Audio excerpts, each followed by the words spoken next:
People the Purple Butterfly here, otherwise known as People7 on Twitter and YouTube, People elsewhere on the internet, and my blog is located at purplebutterfly-people.blogspot.com. And I'm here to talk to you about adding extensions to your braids that are already braided and showing you what I got so far. And hopefully that didn't cause too much static, seeing how my hair and the microphone got tangled together. But what I like to do, okay, the hair that I showed you earlier, which was already cut in half, what I further do to prep it is I separate it out into the sections that's going to be used kind of like in a basket weave pattern. I have some going this way separated, then some going this way, then some going back on top of it. That way all I got to do, hold on, see? All I got to do is grab a pre-separated section and go. Before I do any of that, though, I spray a moisturizer over it because since it's already separated, that's much easier. And on my hair, that's the stuff I use for anti-itch. But any moisturizer will do, because if you're putting a moisturized product on your moisturized hair, there's no friction, there's no rubbing. Then, of course, you take your butter. In my case, mint butter. In your case, it might be shea butter or whatever. And you put that on the hair while you're braiding it. Some people use petroleum, by the way. There's a reason I do that. It's going to sound corny, but it's for when you do the final step of dipping, heating, or whatever, since this is synthetic hair. So what I do when I braid it, I get a couple of good turns going. And have you ever noticed how synthetic hair can feel a little sticky? That's when I put the butter on the synthetic hair and the little bit of my hair that I'm braiding it into. So that makes it go quicker. It's the same as when I put olive oil on my hands right before I do a twist or whatever, except for this is a thicker concoction. So then when I get to the end of it and decide I'm going to braid like large sections together and then dip the large sections, I don't call it dipping. That's just silly, because when you dip, that's like dash in, dash out. You go take it loose and your stuff might still unravel because the heat didn't penetrate enough. What I do is I put it in water and I hold it there for a while.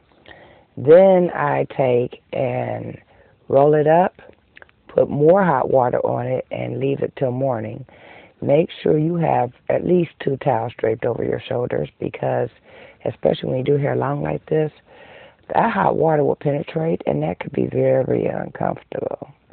Let me borrow a little hair here, and borrow a little section here. That way I have 3 equal sections.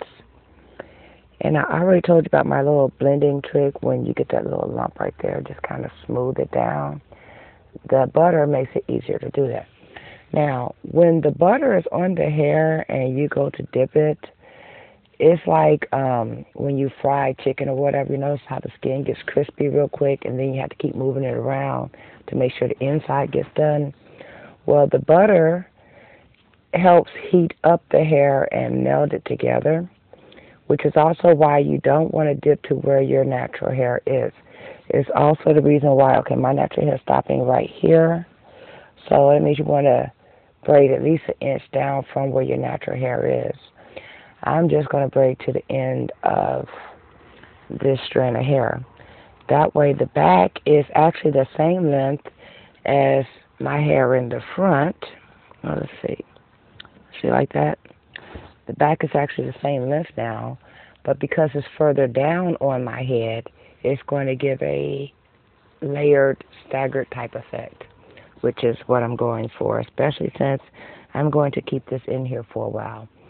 And because I'm braiding over a braid with these extensions and I didn't remove the braid, removing these will be so easy it ain't even funny. You're going to basically just spray it or moisturize it or whatever.